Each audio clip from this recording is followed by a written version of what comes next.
Okay, Amy Foster, I'm delighted to have you on talking to me about your career and particularly about your transitions from a junior to a senior. And as somebody who's won 9 national titles, been to numerous European Championships, World Championships, Commonwealth Games, World Students, been there, done that, got the T-shirt. I'm delighted that you're here. And of course, you know, the icing on the cake is that Irish record that you still have of 7.27 sets in 2018, I believe. Is that right? Yes, that's right. Yep. And how are you? How are things with you? Doing good, thanks. Just ticking away, working away at the minute. So it's all going okay considering. Okay, locked down and hopefully having the time of your life the best you can. Yeah, getting there. And are you still competing, Amy? No, I retired 2 years ago, pretty much to the date. Actually, 2 years ago in March was my last race in Australia. So I'm now 2 years retired and on the other side of athlete life. Yes, on the other side. But, you know, I mean, one of the things we want to do today is really focus in on how you developed as an international sprinter, and I guess the processes, the coaching highlights and processes that you've gone through that have kept you there for a good time, and obviously saw you hit the Irish record, I was going to say just over 2 years ago, but it is about 3 years ago now, isn't it? 3 years, yeah. Right, and that would have been in the run up to the Commonwealth Games where you also competed. Yes, it was. That was, yeah, a few months beforehand. Yeah. Yeah, good stuff. Okay, well, the first question I want to ask you is, you know, with you know, your sprinting pedigree, when did you first realise that you could make it as an international athlete? I think probably going through the schools competitions. I believe it was 2004 where I sort of started to run for a few years at that stage, but I started to make a bit of inroads, and off sort of that season I was selected as on part of a panel that had the potential to make the European Youth Olympics the year after. So from that point, that was kind of my, my target for 2005 was to make those championships, and I qualified for them, competed over 100 meters at them and won the silver medal. So I think that was my first taste of international competition, and certainly built from there. And what I would say there is that you were selected for that, and people obviously believed that other people had faith in them. But what about yourself? I mean, did you have full faith in yourself at that stage, or was it on selection that you realised it was for real? I think probably at that stage I was still quite young, still probably a bit naive, and it was only really I knew once I was asked to be part of this panel that had the potential to make the championships, that it then sort of became maybe I can do this, and that was certainly what I was working towards, and I was lucky. I actually qualified when in the 200 as well as the 100, so I got my standard quite early in that, and then it allowed me to work towards it and then get selected for it. So I think once I was sort of selected onto that panel was the start where I started to believe that I could do it and that I had the potential to do it. Okay, and were there any particular training processes that you were initially very strong on, or was it just you were fast over the 100 and that was the proof? I think at that stage I happened to be fast. Like whenever I was young, I was quite small. It took me a few years. I had been running for a few years. It took me a bit to catch up in height, and once I caught up in height, then my speed was a bit more evident. Then I think my parents would always have said that they knew I was quite fast, and I luckily whenever I was younger had done gymnastics and I had done Irish dancing, so that really helped how I moved, and the Irish dancing was actually very good for like plyometric ability, so that I had that. I really had been doing that kind of training for years, even though it wasn't your typical athletics plyos or it wasn't structured that way, but it just was experience in other sports. I think helped me in the initial stages in athletics. Right, and you'd have been 14 or 15 at that stage? Yeah, I think I started when I was around 13. And when I went to the Youth Olympics, I think I was 15 or 16. I can't actually remember. I have an October birthday, so it makes it quite difficult to work out the summer beforehand what age you were competing. So Gotcha. Yeah. And then thinking about you becoming an international athlete and working along those, what would have been the key coaching processes that you would have worked on, you know, particularly, I guess, 15, 17, 20, etc.? yeah, I think in the initial stages it was sort of learning to train, and I would have done maybe I think probably only maybe a couple of sessions a week, and certainly even in the initial stages I didn't really do any winter training. It was only that year coming into the Youth Olympics where I started to actually train throughout the winter, and that was all learning to train. It was all quite basic, and then whenever I actually started to train to actually perform, one of the key areas for me, really, even outside of the running element, was strength and conditioning. And I was very fortunate to have several good strength and conditioning coaches throughout my career, and developing strength and adding that to my plyometric ability was key. And then I think consistency was the main thing. There was nothing groundbreaking that I did that would be anything different maybe to anybody else, but each year was consistent, and it was building upon those processes. And there was always a good speed element. There was always good recovery, and I think recovery is one of the things that's underappreciated sometimes. It's to be able to run fast, you have to be able to recover. So I think that was a big thing that my coach was quite keen on, to make sure that whatever training that I did, I had the ability to adapt to by recovery.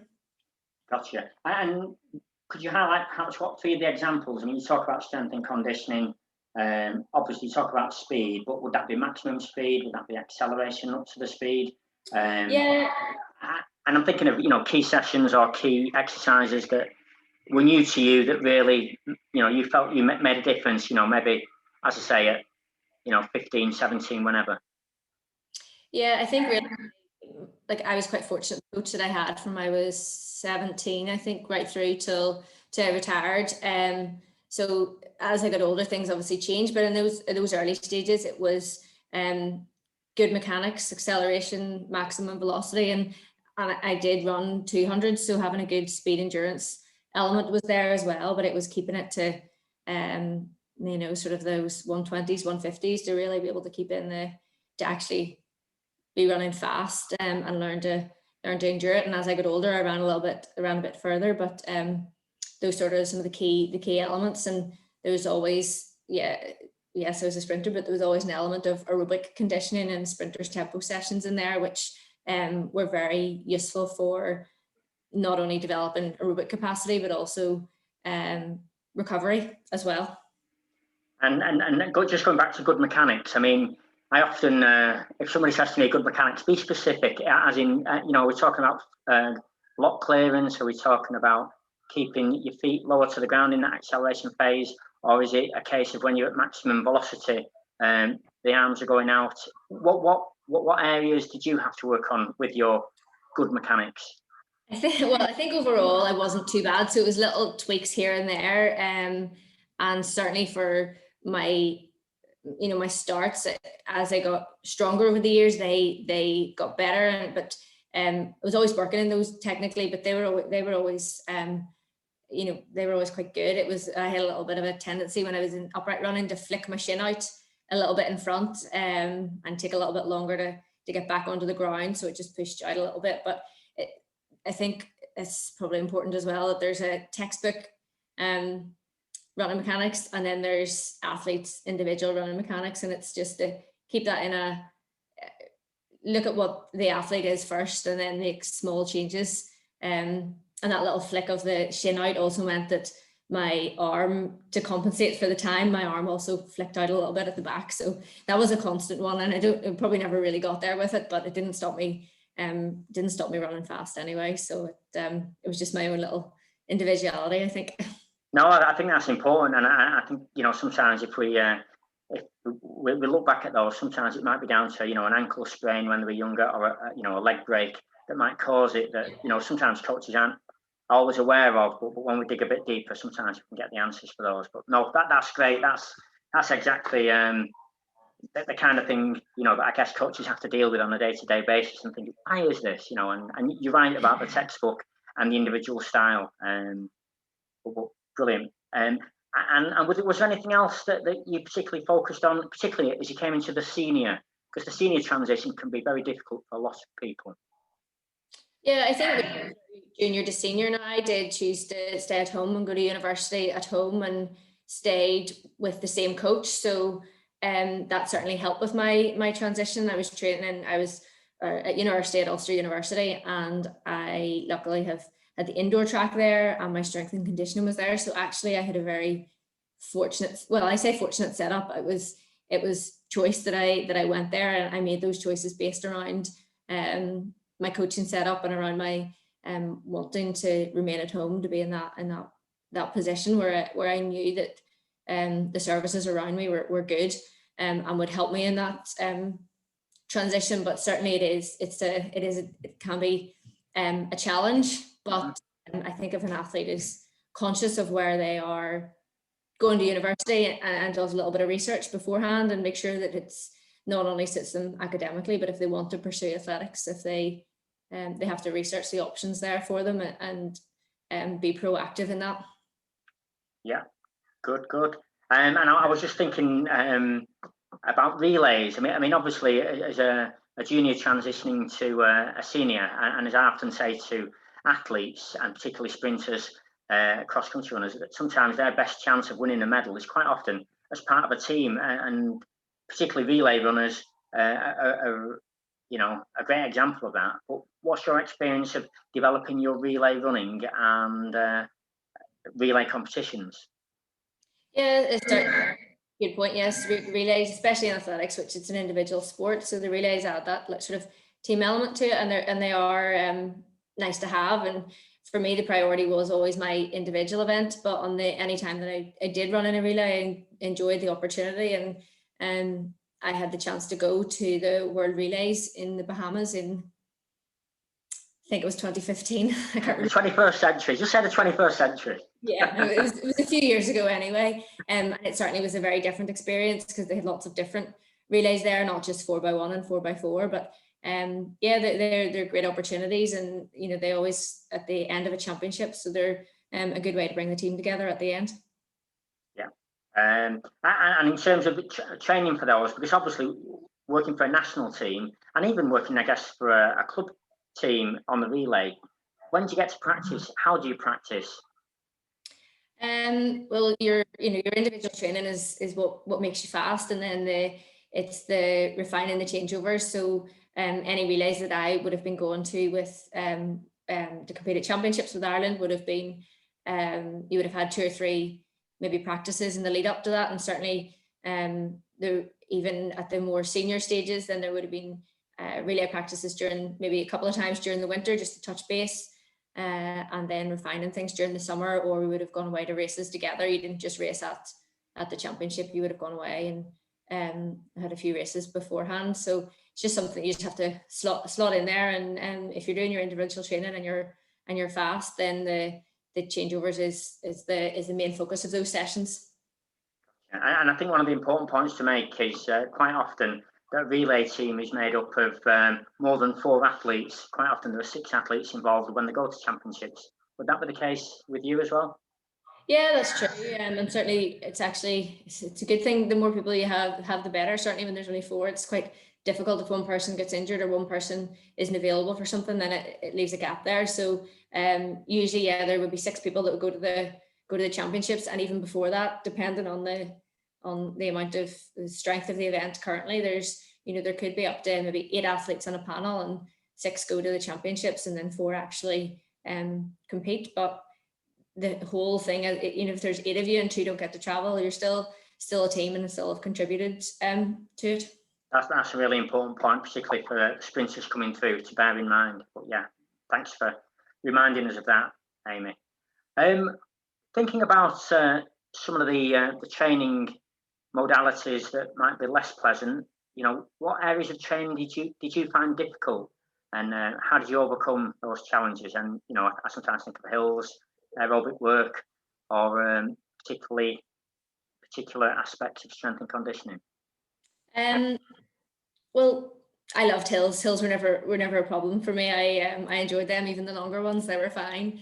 And the short stuff, running short and fast, is always fun. And sometimes it's that stuff that's a little bit longer, that's a bit more of a challenge. But I think the main challenge in it is that it's a mental challenge. And I think if you understand why you're doing that session and the purpose of it, and that it is key to your contribute to your, to you progressing and getting better, then I think you can find a way around it. And it's just about framing your mindset going into those hard training sessions. Like, I used to know that my hardest training session was always on a Sunday, and it wasn't just turning up at the track. There was a mental preparation for it, which I used to probably overthink about, maybe from a Thursday, depending on what the session was. Some of them I liked more than others, but it's just framing your mindset and knowing that you have to commit to the session. And for me, it was always in each run, commit, even if it's a longer run, even if you're going to be there's a lot of lactic that's coming, hit that first 40 or 50 meters as you would do with any, commit to it and hit it hard, and then get to your nice pace and run. And it's easier said than done sometimes, especially when you're tired. But I think it's your mental approach to it that really can make the difference in how you approach your training sessions. Right, gotcha. I'm doing 6 by 90 seconds uphill at the weekend, if you want to join me, Amy. I might stop at 30. Yeah, and that's it. People listening to this will be thinking about hills, and what was the hills that you enjoy? Is it 30 meters? Is it 30 seconds? Or is it 5 seconds or 15? And what's the steepness? I would have done a variety of ones, and in the winter there, I would have gone to a forest in Belfast and just chosen, would have done some step runs at the start, and then you worked the way around the forest and did probably wouldn't really have run any further than 30 seconds, but except the last hill at the end, it was always a bit of a travelator hill. It was a difficult one, but it was more of when I say fun, it wasn't that fun. It was just fun to finish. But that would sort of be a winter session where it wasn't maybe a specified this many sets, this many reps. So we would have done around maybe 12 hills of varying distances and steepnesses, and it's just a development session really. And then as I would have moved on through the winter and maybe closer to racing season I would have done shorter hills, and those would have been at the shortest 10 meters, some 10 meter reps, 20 meters, 30 meters in between. And those were good sessions. I enjoyed them at the little hill at the back at Mary Peters. So it's sort of reasonably steep, but not crazy steepness. Gotcha. And in terms of what you benefited by doing hills or steps, what was the coach emphasis there? What was it? Arm drive? Was it acceleration? Was it knee drive? You've already mentioned that your biomechanics, particularly with your shin flicking out, might have been an issue. Did that help? Certainly in the short ones, they're definitely those 10s, 20s, 30s, really a really good acceleration focus, and actually sort of like that repeated ability. I might have been only running 10 meters, but the recovery might have been a walk back and go again, and that you're developing. You think of the many times you have to maybe do like starts, you go and do a start, there's a false start, or you do your practice start, and it's that sort of repeated ability at the start of that, but it's still short, it's still speed, it's still fast. So those short ones were definitely sort of more of an acceleration focus, and the longer ones were you're building a bit of aerobic capacity, a bit of lactic tolerance, just depended on the day. But the short ones were probably the key ones for the acceleration. Great. And coming back to your coaching again, particularly at 16, 19, universities transition, and the coaches that you've worked with, what have been the positive aspects of the coaches that you've worked with, and who are they? Anybody you know? Yeah, the coach that I had throughout my career was Davy Reid, and he coached me from I was 17, I think, right through until I retired at 30, yeah, I was 30 until I retired. So, that itself is, testament, I think, to our coaching relationship. And I think Davey had a performance mindset. He understood high performance. He was the high performance manager for Athletics Northern Ireland, and whenever he took over me, my coaching at that stage. So he understood that. I think I was probably the first sprinter that he would have had an endurance background. So but the skills that he had in performance really made him an excellent coach for me. It worked. And I think as we progressed, we had a good coach-athlete relationship where it wasn't, we Davey set my training and he led the program, but certainly as I became more of a senior athlete, he was happy for me to have an input to it. And I think that was really key, how your coaching relationship changes as you progress as an athlete. So yeah, and Davey was very good at integrating performance services for me. I had good relationships with all my strength and conditioning coaches, with physios, and he led that. So everything was framed around the focuses that he had on my training, which I think was really key to it all working for me. Gotcha. And it's interesting that was somebody that came from an endurance background and came down to a sprinting background. I know a few athletes who've transitioned very, very well from sprinting backgrounds to endurance backgrounds. But yeah, that's an interesting transition there. But yeah, and before David, I mean, you hooked up with David when you were 17. Did you have any coaches before then?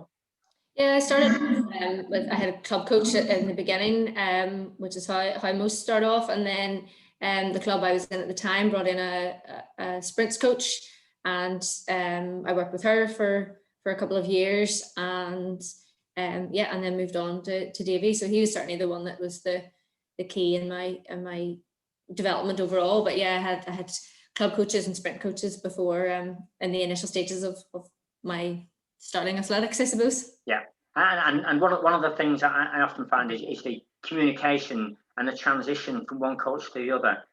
Was that a smooth transition for you, or? It was for me, I think, because Davey was because he was high performance manager and he already had an insight. At that stage, I was in the Sports Institute at a very young age, so he already had an oversight of my program. So it was a smooth transition for me, and he started coaching me, and I think around April, May time. So it was just prior to the season, but it certainly was very smooth. And I went to the year he started coaching me, I went to the World Juniors. So yeah, it was very smooth for me. There was no issues, but he already had an insight into my program at that stage. Gotcha, lovely. And thinking about recovery, you talked about recovery being an important aspect of training. What does an elite athlete do to recover? And twofold with that, because obviously there's just general weekly training when you recover, but also particularly, and you might talk about the two differences, when you have taper days, tapering down for a championship, how do you relax? How do you recover? What do you do on those days? The two big things for recovery, I think for me, are sleep and nutrition. Sleep is the most probably underutilized recovery tool, and making sure you're sleeping appropriately, and also as I progressed, I couldn't do it when I was still at school, or really maybe a little bit when I was at university, but I used to have an afternoon nap, and that used to keep me going, particularly during the winter when the training load was a little bit heavier. So that was a big thing for me. And really, whenever you're thinking about competitions and tapering for them, it's my priority was training. So I trained, and then tried to limit the time on my feet around that, and not all times through the year, but just very conscious of that if you're going to a championship, or if you're going to a race, that actually you have to take that into consideration. You can't go out for a hike or go and walking too much or spending a whole lot of additional time in your feet. But that certainly was really a big performance thing as I got further on in my career, and maybe it wasn't such a concern when I was younger. The training level is slightly different, so you can cope with a little bit more then. But certainly as I got older, it was, you know, competition was your priority, and every decision around that was based around that. So that was, for me, was reducing time on my feet and no late nights and that kind of thing. Does that mean that you're a great electronic games player, or are you a basketball player, darts player? No, I chess. very, very, very bored. I don't really know. When I think back, I'm not really entirely sure how I filled my time. But no games for me, really. I think in my university years, whenever I wasn't training, I was probably doing university work, and that sort of kept me occupied day to day. Yeah, well, fair enough. And are there any events that you wish you'd tried? You know, I mean, you've done the 60, the 200, the 100. Did you do many hurdles? It's funny you should ask about hurdles. I did a sort of a development thing. Now, I was only 16 and I wasn't the tallest person, and I was desperate to try and do them well, and I did not make the 3 strides between the hurdles and ended up with a bit of an injured wrist. So that was the end of my hurdles, one session, and that was it. But I hadn't learned to hurdle when I was young, which, you know, I think might have made a difference. I was faster before I learned to hurdle, so no, hurdles weren't in my future. Gotcha. No field events then?